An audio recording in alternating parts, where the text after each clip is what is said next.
Hello बच्चों, कैसे हो? उम्मीद करता हूँ कि अच्छे होंगे। आज हम पढ़ेंगे बच्चों क्लास 8 का चैप्टर सेकंड, जिसका नाम है micro organism friend and Foy. देखो बच्चों, ये जो लेक्चर है चैप्टर का सेकंड लेक्चर होगा। हमारे फर्स्ट लेक्चर का जो लास्ट टॉपिक था बच्चों वो था वैक्सीन। ठीक है, आज हम करेंगे बच्चों 4 topic start, harmful micro organism start करेंगे। और बच्चों आज के इस लेक्चर में हम पूरे चैप्टर को कंप्लीट कर लेंगे। तो बिना टाइम को वेस्ट किए चैप्टर को करते हैं स्टार्ट। देखो बच्चों, टॉपिक है हार्मफुल माइक्रो ऑर्गेनिज्म। देखो, दुनिया में जितने भी माइक्रो ऑर्गेनिज्म होते हैं बच्चों, वो हमारी लाइफ के अंदर बहुत इंपॉर्टेंट रोल निभाते हैं। उनमें से कुछ बच्चों बेनिफिशियल होते हैं यानी फ़ायदे पहुंचाते हैं, और कुछ होते हैं बच्चों हार्मफुल होते हैं। वो क्या करते हैं, हमारे एनिमल के अंदर, प्लांट के अंदर और ह्यूमन बीइंग के अंदर बच्चों डिजीज कोज करते हैं। क्या करते हैं? डिजीज कोज करते हैं। अब देखो बच्चों, disease causing microorganism are called pathogen. क्या कह रहा है ये कि जो डिजीज कोज करने वाले जो माइक्रो ऑर्गेनिज्म होते हैं बच्चों, उनको पैथोजन कहा जाता है। पैथोजन क्या है? पैथोजन बच्चों एक माइक्रो ऑर्गेनिज्म होते हैं जो क्या करते हैं, डिजीज कोज करते हैं। ठीक है, डिजीज कोज करने वाले माइक्रो ऑर्गेनिज्म को हम पैथोजन कहते हैं। अब ये पैथोजन हमारे अंदर डिजीज कोज कैसे करते हैं? ये पैथोजन हमारी बॉडी के अंदर जाएंगे और डिजीज कोज करेंगे। तो ये pathogen enter our body through the air. ये पैथोजन हमारी बॉडी के अंदर एयर के द्वारा, वाटर के द्वारा, फूड के द्वारा और बच्चों direct contact with infected person से हमारी बॉडी के अंदर जाते हैं और हमारे बॉडी में डिजीज कोज करते हैं। समझ गए? अगला टॉपिक है बच्चों 4 टॉपिक, कम्युनिकेबल डिजीज। अब ये कम्युनिकेबल डिजीज क्या होती है? देखो बच्चों, ऐसी डिजीज जो एक इन्फेक्टेड पर्सन से हेल्दी पर्सन में फैलती है, उन डिजीज को हम क्या कहते हैं बच्चों? कम्युनिकेबल डिजीज कहते हैं। ठीक है, ये लिखा हुआ देखो, the disease that spread. Spread का मतलब होता है बच्चों फैलना।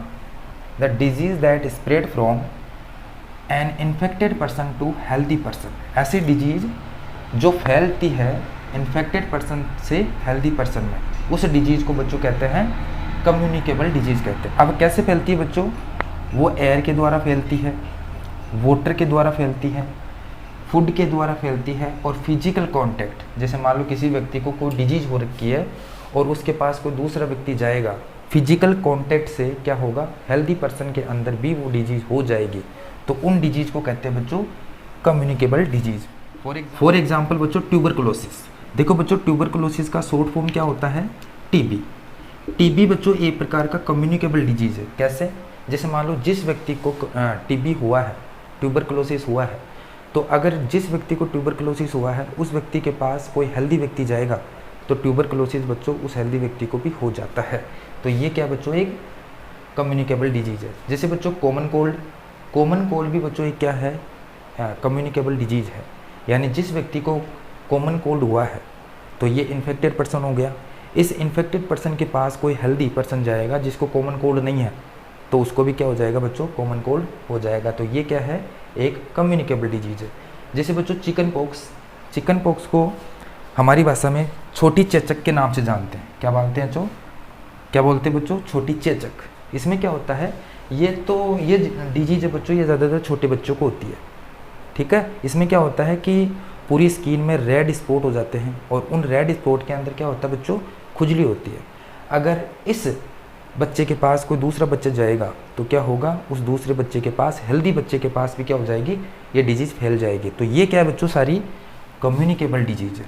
अब नॉन कम्युनिकेबल डिजीज़ क्या होती है? वैसे तो बुक में नहीं है लेकिन मैं एक्स्ट्रा बता रहा हूँ कि नॉन कम्युनिकेबल डिजीज़ क्या होती है। फिर नॉन कम्युनिकेबल डिजीज़ वह डिजीज़ होती है जो एक इन्फेक्टेड पर्सन से हेल्दी पर्सन में नहीं फैलती, उसको कहते हैं बच्चों नॉन कम्युनिकेबल डिजीज। जैसे कैंसर क्या है बच्चों? कैंसर एक नॉन कम्युनिकेबल डिजीज है। कैंसर कभी भी इन्फेक्टेड पर्सन से हेल्दी पर्सन में नहीं फैलती। जैसे मान लो कि किसी व्यक्ति को कैंसर हो रखा है तो उसके पास कोई हेल्दी व्यक्ति जाएगा तो वो कैंसर उस हेल्दी व्यक्ति को नहीं होगी, वो नॉन कम्युनिकेबल डिजीज। जैसे एग्जाम्पल वो ले लेते अस्थमा। जैसे मान लो किसी को अस्थमा हो रखा है तो वो इन्फेक्टेड पर्सन हो गया, तो अगर उसके पास कोई दूसरा हेल्दी व्यक्ति जाएगा जिसको अस्थमा नहीं है तो उसके पास जाएगा तो वो अस्थमा इन्फेक्टेड से हेल्दी के पास ट्रांसफ़र नहीं होगी। तो वो क्या है बच्चों, नॉन कम्युनिकेबल डिजीज है, जबकि ये क्या है बच्चों, कम्युनिकेबल डिजीज है। समझ गए? कम्युनिकेबल डिजीज क्या होती है? एक ऐसी डिजीज जो इन्फेक्टेड पर्सन से हेल्दी पर्सन में फैलती है। कैसे फैलती है बच्चों?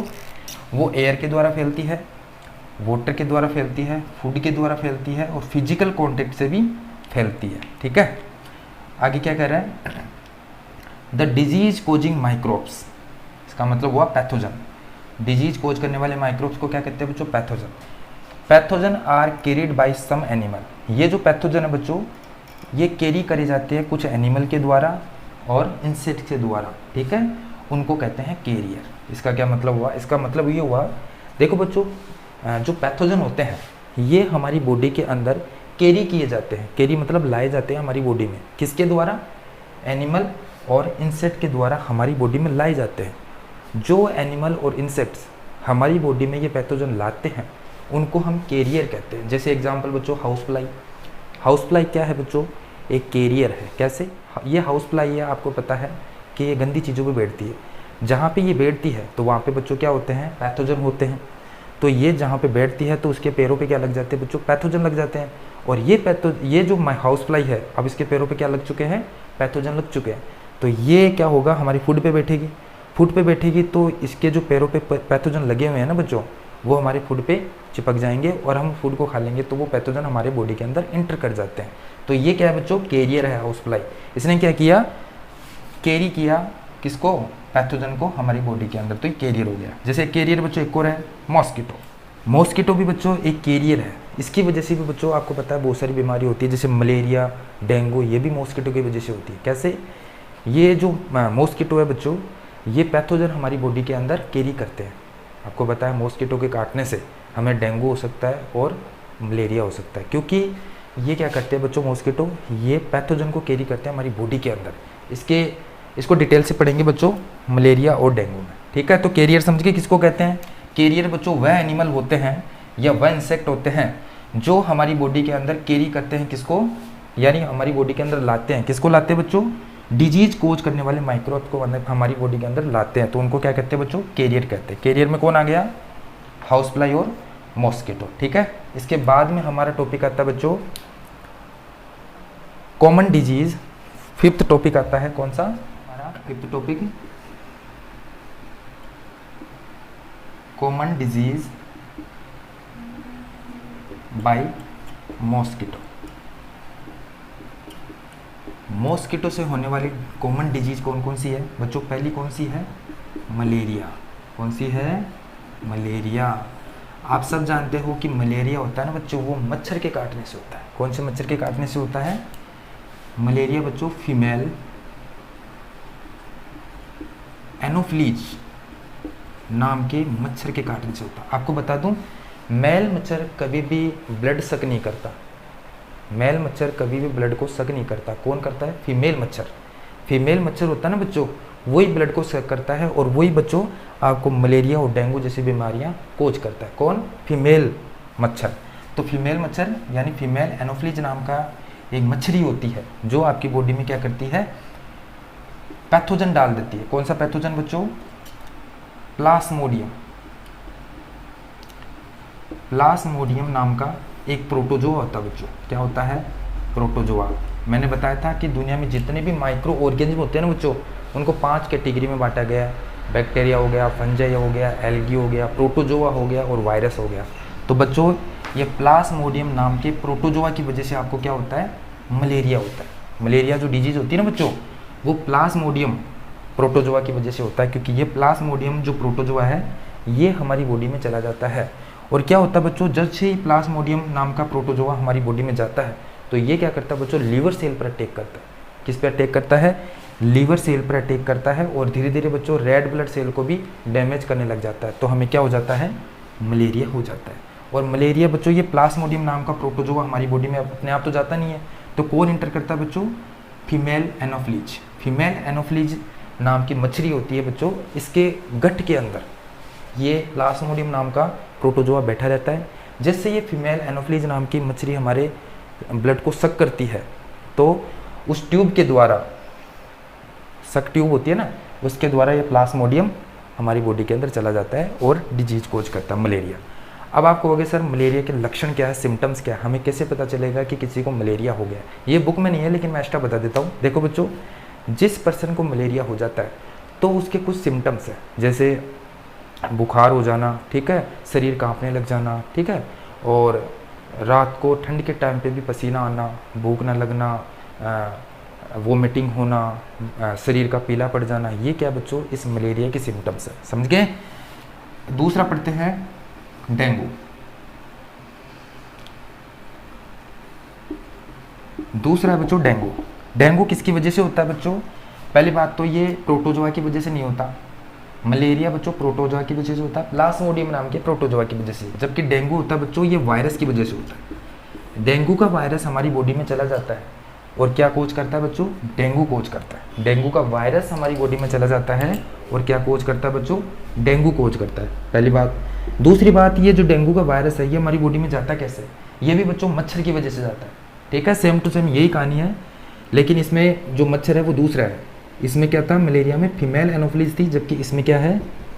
फीमेल एडीज नाम के मच्छर के काटने से हमें क्या होता है? डेंगू होता है, क्योंकि फीमेल एडीज नाम की जो मछली होती है उसके गट में क्या होता है? वायरस होता है। सेम टू सेम वही कहानी है, जब ये मछली हमें काटेगी, बाइट करेगी, तो उसके ट्यूब से होता हुआ ये वायरस हमारी बॉडी में चला जाएगा और हमें क्या हो जाएगा बच्चों?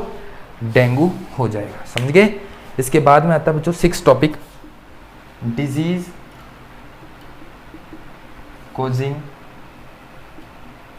Micro organism in animal. देखो बच्चों, एनिमल के अंदर भी माइक्रो ऑर्गेनिज्म की वजह से डिजीज होती है। पहली कौन सी है? Foot and mouth disease. कौन सी है बच्चों? Foot and mouth disease. ये किसकी वजह से होती है बच्चों? फुट एंड माउथ डिजीज ये होती है बच्चों वायरस की वजह से। और ये किस में होती है बच्चों? ये कैटल में होती है। जो खुर वाले जानवर होते हैं उनमें बच्चों ये जो बीमारी है ये देखने को मिलती है, फुट एंड माउथ डिजीज, नाम से पता चल रहा है। तो देखो बच्चों, ये सिम्टम्स कहाँ देखने को मिलेंगे? हमें कैसे पता चलेगा कि किसी जानवर को फुट एंड माउथ डिजीज हो गया? तो देखो बच्चों, उसके सिम्टम्स हमें फुट में यानी पैर में और माउथ में देखने को मिलेगा, ठीक है। आपको पता होना चाहिए foot and mouth disease virus की वजह से होता है, पहली बात। दूसरी बात बच्चों, ये जो फुट एंड माउथ डिजीज है ये खुर वाले जानवरों के अंदर होता है, कैटल के अंदर होता है, जैसे बफेलो हो गया, काऊ हो गए, उनके अंदर होता है, ठीक है। अब हमें पता कैसे चलेगा कि किसी जानवर को फुट एंड माउथ डिजीज हो गया? तो सिम्टम्स बच्चों कहाँ देखने को मिलेगा? फुट यानी पैर में, नाम से पता चल रहा है।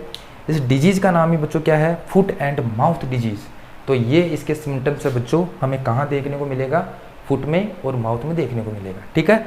तो क्या क्या सिम्टम्स है इसके? देखो बच्चों, ये सिम्टम्स है, ये बुक में नहीं है, मैं एक्स्ट्रा बता रहा हूँ ताकि आपको पता तो रहे कि किसी जानवर को फुट एंड माउथ डिजीज हो गया। तो सिम्टम्स क्या, आपको कैसे पता चलेगा कि उसको ये डिजीज हो गई? देखो, फुट में बात करें तो देखो बच्चों, इसके पैर के नीचे जो तला होता है उसमें क्या होता है बच्चों? छाले हो जाते हैं। क्या हो जाते हैं बच्चों? छाले हो जाते हैं, और वो छाले फूट कर घाव में चेंज हो जाते हैं, ठीक है, घाव में चेंज हो जाते हैं। और खुरों के बीच में भी बच्चों छाले हो जाते हैं और वो भी घाव में चेंज हो जाते हैं। तो जो जानवर है वो कैटल है, वो चल नहीं पाएगा, लंगड़ा कर चलेगा और थोड़े दिन बाद अपने आप ही वो चलना बंद कर देगा, पहली बात। फुट में तो ये सिम्टम्स देखने को मिलेगा। माउथ में क्या सिम्टम्स देखने को मिलेगा बच्चों? माउथ की बात करें तो माउथ में क्या होगा कि जिस कैटल को ये डिजीज हुई है, फुट एंड माउथ डिजीज हुई है, तो उसमें माउथ में क्या सिम्टम्स देखने को मिलेगा? उसकी जीभ बाहर आ जाएगी, ठीक है, और मुंह से लगातार बच्चों रस्से जैसी लाट टपकती रहेगी, ठीक है, फाइबर लाइक लाट टपकती रहेगी मुंह से, ठीक है। और मुंह में, जीभ में बच्चों क्या हो जाएंगे? छाले हो जाएंगे, और वो भी किस में चेंज हो जाएंगे बच्चों? घाव में चेंज हो जाएंगे। अगर ये सिम्टम्स देखने को मिलता है तो हम कह सकते हैं कि उस कैटल को कौन सा डिजीज हो गया बच्चों? फुट एंड माउथ डिजीज हो गया। और किसकी वजह से होता है बच्चों? वायरस की वजह से, ठीक है। दूसरी डिजीज देखते हैं बच्चों, एनिमल के अंदर कौन सी डिजीज होती है? माइक्रो ऑर्गेनिज्म की वजह से कौन सी डिजीज होती है? दूसरी होती है बच्चों एंथ्रेक्स। कौन सी होती है बच्चों? एंथ्रेक्स। और ये किसकी वजह से होती है बच्चों? ये बैक्टीरिया की वजह से होती है। आपको पता होना चाहिए कि कौन सी डिजीज किसकी वजह से होती है। ये किसकी वजह से होती है बच्चों? बैक्टीरिया की वजह से, ठीक है। इसके क्या सिम्टम्स है? इसमें क्या होता है बच्चों, आपको बता दूं, ये भी बच्चों कैटल में होता है, जानवरों में होता है, एनिमल के अंदर होता है, ठीक है। इसके क्या सिम्टम्स है? देखो बच्चों, एक सामान्य कैटल का जो टेम्परेचर होता है उस कितना होता है? 101.5 डिग्री फ़ारेनहाइट होता है, ठीक है, ये होता है। सामान्य कैटल का टेम्परेचर ये होता है। लेकिन जिस कैटल को एंथ्रेक्स डिजीज हो जाती है तो उसका टेम्परेचर बच्चों 106 डिग्री फ़ारेनहाइट से 160 डिग्री फ़ारेनहाइट हो जाता है, ठीक है। तो इतना टेम्परेचर हो जाता है। अगर जिस कैटल को एंथ्रेक्स हो गया है तो उसकी डेथ निश्चित है। पहला तो ये हो गया है कि उसका बॉडी का टेम्परेचर बहुत ज़्यादा हाई हो जाता है। दूसरा देखो, दूसरा बच्चों इसके माउथ से, उसके नाक से लगातार ब्लड निकलता रहता है। अगर ये सिम्टम देखने को मिले तो बच्चों उस कैटल से दूर हो जाना, क्योंकि ये बच्चों बहुत खतरनाक बीमारी है एंथ्रेक्स, ठीक है। और इसमें जिस कैटल को ये एंथ्रेक्स हो गया बच्चों उसकी डेथ कन्फर्म है, ठीक है, समझ गए। अब बच्चों ये बैक्टीरिया की वजह से होता है। कौन से बैक्टीरिया की वजह से होता है बच्चों? ये इस बैक्टीरिया की खोज सबसे पहले रॉबर्ट कोच ने 1876 को करी थी, ठीक है। रॉबर्ट कोच ने 1876 को इस बैक्टीरिया की खोज करी थी। क्या नाम है उस बैक्टीरिया का? Bacillus anthracis. क्या नाम है बच्चों? बैसिलस एंथ्रेसिस नाम के बैक्टीरिया की वजह से एंथ्रेक्स होता है कैटल के अंदर। और इसकी खोज सबसे पहले बच्चों रॉबर्ट कोच ने 1876 यानी 1876 को करी थी, ठीक है। देखो बच्चों अगला टॉपिक आता है disease causing micro organism in plant, यानी प्लांट के अंदर माइक्रो ऑर्गेनिज्म से होने वाली डिजीज। देखो पहली डिजीज आती है बच्चों citrus canker is bacterial disease in plant, ठीक है। प्लांट में सबसे पहली डिजीज कौन सी होती है? सिट्रस कैंकर, ठीक है। और किसकी वजह से होती है बच्चों? बैक्टीरिया की वजह से होती है। किसके द्वारा? बैक्टीरिया के द्वारा होती है, ठीक है। दूसरी है बच्चों rust of wheat in fungal disease, ठीक है। व्हीट के अंदर आपने देखा होगा ब्राउन ब्राउन कलर की लेयर आ जाती है, वो किसकी वजह से होती है बच्चों? फंगस डिजीज है। कौन सी डिजीज है बच्चों? फंगल डिजीज है, ठीक है। अगली है बच्चों yellow mosaic disease in lady finger, ठीक है। लेडी फिंगर के अंदर येलो मोसेक नाम की डिजीज हो जाती है। ये किसकी वजह से होती है बच्चों? वायरस की वजह से होती है, ठीक है। इसके बाद में हमारा टॉपिक आता है फूड पॉइजनिंग। देखो बच्चों अगला टॉपिक आता है फूड पॉइजनिंग। ये क्या कहना चाहता है? देखो the micro organism that grow on food produce toxic substance and make the food poisonous. देखो बच्चों जो खाना बासी हो जाता है उस बासी खाने के अंदर क्या होता है बच्चों? माइक्रो ऑर्गेनिज्म की संख्या बढ़ जाती है। किसकी संख्या बढ़ जाती है? माइक्रो ऑर्गेनिज्म की संख्या बढ़ जाती है। और वो खाना बच्चों क्या हो जाता है? पॉइजनस वाला हो जाता है। क्या हो जाता है बच्चों? पॉइजनस वाला खाना हो जाता है। अगर उस खाने को खाएंगे the disease cause by the consumption of these poisonous food, अगर हम इस पॉइजनस फूड को कंज्यूम करेंगे तो हमें क्या हो जाएगा बच्चों? फूड पॉइजनिंग हो जाएगा। क्या हो जाएगा? फूड पॉइजनिंग हो जाएगा। तो बच्चों हमें कैसे पता चल जाएगा किसी को फूड पॉइजनिंग हो गया? तो उसके सिम्टम्स है बच्चों, इसके मेजर सिम्टम क्या है? वोमिटिंग होना, उल्टी होना, लूज मोशन यानी डायरिया होना, ठीक है। एब्डोमेन में पेन होना यानी पेट में दर्द होना, सर में दर्द होना और फीवर होना, इसके क्या है बच्चों? फूड पॉइजनिंग के सिम्टम्स होते हैं, ठीक है। इसके बाद में हमारा टॉपिक है बच्चों फूड प्रिजर्वेशन, यानी फूड को पॉइजनस होने से कैसे बचाया जा सकता है, ठीक है। फूड को पॉइजनस होने से कैसे बचाया जा सकता है? देखो बच्चों हम जानते हैं अगर फूड के अंदर बच्चों माइक्रो ऑर्गेनिज्म संख्या बढ़ जाए तो वो फूड क्या हो जाता है बच्चों? खराब हो जाता है। तो फूड प्रिजर्वेशन बच्चों एक ऐसी प्रोसेस होती है जिसमें हम माइक्रो ऑर्गेनिज्म की संख्या को फूड के अंदर क्या करते हैं? नियंत्रित करते हैं। तो उस प्रोसेस को क्या कहते हैं बच्चों? फूड प्रिजर्वेशन कहते हैं। अब फूड को प्रिजर्व करने के बच्चों अलग अलग मेथड है। पहली है बच्चों केमिकल मेथड, ठीक है। केमिकल डालकर हम क्या करेंगे बच्चों? उस फूड के अंदर माइक्रो ऑर्गेनिज्म को क्या करेंगे? नियंत्रित करेंगे। तो बच्चों प्रिजर्वेटिव क्या होते हैं? प्रिजर्वेटिव वह सब्सटेंस होते हैं जो फूड के अंदर माइक्रो ऑर्गेनिज्म की ग्रोथ को क्या करते हैं बच्चों? कंट्रोल करते हैं। उनको क्या कहते हैं? प्रिजर्वेटिव कहते हैं। तो यहाँ पे प्रिजर्वेटिव के रूप में हम किसका यूज करेंगे बच्चों? केमिकल का यूज करेंगे। किसका? केमिकल का। तो कौन कौन से केमिकल का यूज करेंगे बच्चों? सोडियम बेंजोएट एक केमिकल, सोडियम बेंजोएट बच्चों एक क्या है? केमिकल है जो फूड के अंदर माइक्रो ऑर्गेनिज्म की ग्रोथ को रोकता है। सोडियम मेटा बाइसल्फाइट है जो फूड के अंदर बच्चों किसको रोकता है? माइक्रो ऑर्गेनिज्म की ग्रोथ को कंट्रोल करता है। सोल्ट होता है और एडिबल ऑयल होता है। ये बच्चों क्या है? केमिकल मेथड से हम क्या करते हैं? फूड के अंदर माइक्रो ऑर्गेनिज्म की संख्या को कंट्रोल करते हैं। आपने देखा होगा बच्चों जैसे पिकल होता है, अचार होता है, अचार के अंदर बहुत सारा ऑयल डाल देते हैं तो वो अचार लंबे समय तक चलता है, क्योंकि उस ऑयल की वजह से क्या होता है, उस अचार के अंदर पिकल के अंदर क्या होगा, माइक्रो ऑर्गेनिज्म का कंट्रोल रहती है। ठीक है, सोल्ट होता है अचार के अंदर, ज़्यादा सोल्ट डालने से भी क्या होता है बच्चों, वो अचार ज़्यादा दिन तक चलता है, वो जल्दी ख़राब नहीं होता। ये तो था बच्चों केमिकल मेथड। अब पढ़ते हैं बच्चों हीट एंड कोल्ड ट्रीटमेंट। ये भी बच्चों क्या है, फूड को प्रिजर्व करने की मेथड। इसमें क्या है, बॉइलिंग द मिल्क, मिल्क को प्रिजर्व करने की मेथड है। इसमें क्या होगा, boiling the milk help killing micro organism present in it. इसमें क्या होगा बच्चों, मिल्क को क्या करेंगे बच्चों, हम गर्म करेंगे, मिल्क को क्या करेंगे, गर्म करेंगे, गर्म करेंगे तो माइक्रो ऑर्गेनिज्म क्या हो जाएंगे बच्चों, खत्म हो जाएंगे और वो मिल्क लंबे समय तक चलेगा। अब देखो बच्चों क्या कर रहा है, देखो बच्चों एक मेथड है पाश्चराइजेशन। ये पाश्चराइजेशन क्या होती है, पाश्चराइजेशन बच्चों एक ऐसी टेक्निक होती है जिसमें हम मिल्क को क्या करते हैं, प्रिवेंट करते हैं। मिल्क को क्या करते हैं बच्चों, प्रिवेंट करते हैं। इसमें क्या होता है, मिल्क को हम 70 डिग्री सेल्सियस पर क्या करते हैं, बॉईल करते हैं। कितनी देर तक, 15 से 30 सेकंड तक, 15 से 30 सेकंड तक हम मिल्क को बॉईल करते हैं 70 डिग्री सेल्सियस पर। फिर उसको सडनली क्या करते हैं बच्चों, चिल्ड करते हैं और स्टोर करते हैं। हम क्या करेंगे, मिल्क को बच्चों 70 डिग्री सेल्सियस पर 15 से 30 सेकंड तक गर्म करेंगे और फिर बच्चों उसको क्या करेंगे, अचानक से सडनली क्या करेंगे बच्चों, उसको ठंडा करेंगे और स्टोर करेंगे। इस प्रोसेस को बच्चों हम कहते हैं पाश्चराइजेशन। क्या कहते हैं, पाश्चराइजेशन। इस चैप्टर का बच्चों लास्ट टॉपिक है नाइट्रोजन साइकिल। देखो बच्चों, दुनिया में जितने भी प्लांट होते हैं उन सभी प्लांट को प्रोटीन बनाने के लिए किसकी आवश्यकता होती है, नाइट्रोजन की आवश्यकता होती है। किसकी आवश्यकता होती है, नाइट्रोजन की आवश्यकता होती है।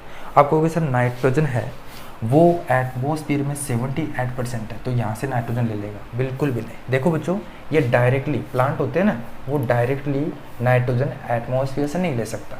जैसे बच्चों लेग्यूमिनस प्लांट होते हैं, लेग्यूमिनस प्लांट यानी ऐसे प्लांट, लेग्यूमिनस प्लांट नहीं जानते हैं, जैसे दालों वाला प्लांट होता है, जैसे उड़द की दाल हो गई, मूंग की दाल हो गई, आपने देखा वो दालों के अंदर ज़्यादा प्रोटीन होता है, क्योंकि ये बच्चों ये लेग्यूमिनस प्लांट होते हैं, ये प्रोटीन ज़्यादा बनाते हैं। कैसे, अब देखो बच्चों, जो लेग्यूमिनस प्लांट होता है, ये लेग्यूमिनस प्लांट मान लो कोई भी मूंगफली का प्लांट है, ठीक है, दाल का प्लांट है, तो बच्चों इसकी रूट के अंदर ऐसे नोड्यूल पाए जाते हैं। क्या पाए जाते हैं बच्चों, नोड्यूल पाए जाते हैं। ठीक है, अब आपको पता है 78% नाइट्रोजन है वो एटमॉस्फेयर में है, ये चारों तरफ एटमॉस्फेयर है। ठीक है, अब इस लेग्यूमिनस प्लांट को प्रोटीन बनाने के लिए नाइट्रोजन की आवश्यकता है, तो ये नाइट्रोजन डायरेक्ट नहीं ले सकता। तो ये क्या करेगा बच्चों, इस लेग्यूमिनस प्लांट के नोड्यूल के अंदर, ये क्या बच्चों, रूट नोड्यूल होता है, ये केवल लेग्यूमिनस प्लांट में देखने को मिलता है, मूंगफली के प्लांट में देखने को मिलता है और कहीं देखने को नहीं मिलता।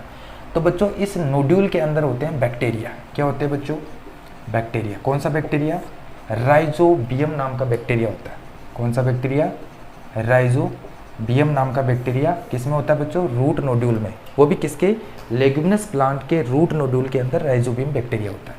अब ये राइजोबियम बैक्टीरिया क्या करता है, इस नाइट्रोजन को, अब देख आपको पता है कि जो ये प्लांट है, कोई सा भी प्लांट है वो डायरेक्ट नाइट्रोजन का यूज नहीं कर सकता, तो राइजोबियम बैक्टीरिया क्या करता है बच्चों, इस नाइट्रोजन को मिट्टी के अंदर फिक्स करता है।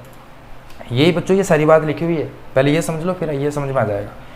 तो ये राइजोबियम बैक्टीरिया क्या करता है, ये नाइट्रोजन को, एटमॉस्फेयर से नाइट्रोजन को मिट्टी के अंदर फिक्स करता है। ठीक है, फिर उसको कंपाउंड के रूप में चेंज करता है। देखो बच्चों, राइजोबियम बैक्टीरिया ने नाइट्रोजन को मिट्टी के अंदर फिक्स कर दिया, तो ये नाइट्रोजन के रूप में ये प्लांट इसको यूज में नहीं ले सकता। प्लांट नाइट्रोजन को कंपाउंड के फॉर्म में यूज लेता है, जैसे उसके साथ कोई दूसरा और भी मिला होना चाहिए, जैसे NO2 NO3 ऐसे। देखो नाइट्रोजन अकेला नहीं है, कंपाउंड के फॉर्म में, तो जो ये प्लांट है बच्चों, ये कंपाउंड के रूप में नाइट्रोजन का यूज कर सकता है। तो राइजोबियम बैक्टीरिया ने क्या किया, इस नाइट्रोजन को मिट्टी के अंदर फिक्स किया। इस प्रोसेस को कहते हैं बच्चों नाइट्रोजन फिक्सेशन। क्या कहते हैं बच्चों, नाइट्रोजन फिक्सेशन कहते हैं। ठीक है, नाइट्रोजन को मिट्टी के अंदर फिक्स करने की जो प्रोसेस है, किसके द्वारा, राइजोबियम बैक्टीरिया के द्वारा, उस प्रोसेस को नाइट्रोजन फिक्सेशन कहते हैं। ठीक है, अब इस बैक्टीरिया ने नाइट्रोजन को मिट्टी के अंदर फिक्स कर दिया। अब ये प्लांट अभी भी इसको यूज में नहीं ले सकता, तो ये बैक्टीरिया क्या करेगा बच्चों, इस नाइट्रोजन को कंपाउंड के फॉर्म में चेंज करेगा, जैसे NO2 NO3 कंपाउंड के रूप में चेंज कर दिया।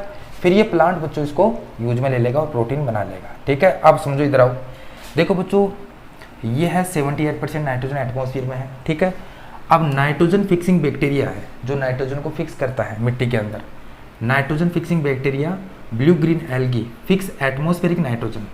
एटमॉस्फेरिक नाइट्रोजन को क्या करेगा, मिट्टी में फिक्स करेगा। फिर ये बैक्टीरिया बच्चों in turn fix nitrogen into nitrogen compound.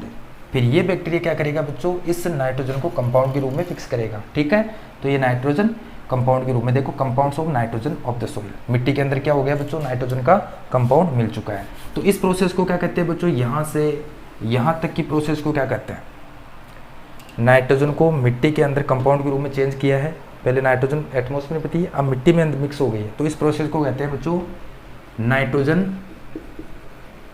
Fixation. क्या कहते हैं बच्चों, नाइट्रोजन फिक्सेशन। और नाइट्रोजन को फिक्स कौन करता है, राइजोबियम बैक्टीरिया और साथ में ब्लू ग्रीन एल्गी करता है। ठीक है, ये नाइट्रोजन मिट्टी के अंदर आ गया। अब क्या होगा, देखो बच्चों नाइट्रोजन मिट्टी के अंदर और तरीके भी आ सकती है, जैसे जब बिजली कड़कती है, लाइटनिंग, बिजली कड़कती है ना बच्चों, तो आपको पता है नाइट्रोजन होता है एटमॉस्फेयर में N2 के फॉर्म में, ऐसे N2 नाइट्रोजन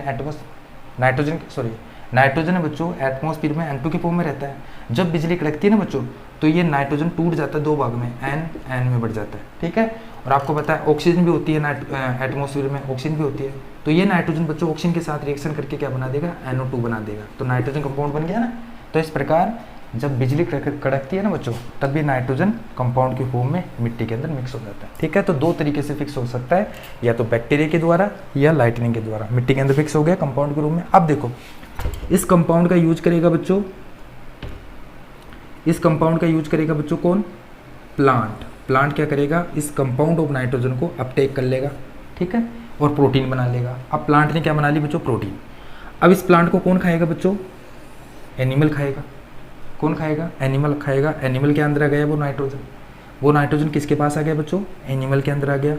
फिर एनिमल क्या करेगा, नाइट्रोजन वेस्ट। आपको पता है जो नाइट्रोजन वेस्ट होता है, यूरिया, एक नंबर यूराइन, यूराइन होता है बच्चों एक नंबर, वो क्या है बच्चों, नाइट्रोजन वेस्ट होता है। एक नंबर जाएगा, नाइट्रोजन निकाल देगा। ठीक है, अगर वो मर जाता है तो देखो बच्चों, अगर वो मर भी जाता है ना कोई जानवर, या ठीक है, तो उसमें नाइट्रोजन वापस मिट्टी के अंदर आ जाता है। ठीक है, इसने एक नंबर किया, मिट्टी के अंदर आ गया वापस। ठीक है, ये मर जाता है तो वापस मिट्टी के अंदर आ गया। इस प्रकार जो नाइट्रोजन है बच्चों वापस मिट्टी के अंदर आ जाता है। फिर बच्चों मिट्टी के अंदर नाइट्रोजन वापस आ गया। एक होता है बच्चों जो नाइट्रोजन को मिट्टी के अंदर फिक्स करता है, तो वो तो होता है बच्चों राइजोबियम बैक्टीरिया। इस प्रोसेस को हम नाइट्रोजन फिक्सेशन कहते हैं। एक बैक्टीरिया दूसरा होता है बच्चों जो मिट्टी के अंदर जो नाइट्रोजन मिली हुई है इसको वापस एटमॉस्फेयर में लेके जाता है बैक्टीरिया। ठीक है, एक बैक्टीरिया तो होता है बच्चों जो नाइट्रोजन को, एटमॉस्फेरिक नाइट्रोजन को मिट्टी के अंदर फिक्स करता है। ठीक है, और एक बैक्टीरिया होता है बच्चों जो मिट्टी के अंदर पहले ही नाइट्रोजन फिक्स है उसको वापस एटमॉस्फेयर में लेके जाता है। तो इस प्रोसेस को कहते हैं बच्चों नाइट्रोजन फिक्सेशन, और इस प्रोसेस को कहते हैं मिट्टी से नाइट्रोजन वापस एटमॉस्फेयर में लेके जाने की प्रोसेस को कहते हैं बच्चों डीनाइट्रिफिकेशन। क्या कहते हैं बच्चों, डीनाइट्रिफिकेशन। ये दूसरे बैक्टीरिया होते हैं जो मिट्टी के अंदर नाइट्रोजन को वापस एटमॉस्फेयर में लेके जाते हैं, और ये दूसरे बैक्टीरिया होते हैं जो एटमॉस्फेरिक नाइट्रोजन को मिट्टी के अंदर लेके आते हैं। तो देखो नाइट्रोजन वापस एटमॉस्फेयर चली गई, फिर वापस ये प्रोसेस चलती रहेगी ऐसे। तो ये बच्चों नाइट्रोजन साइकिल चलता रहेगा। तो उम्मीद करता हूँ बच्चों वीडियो समझ में आया होगा।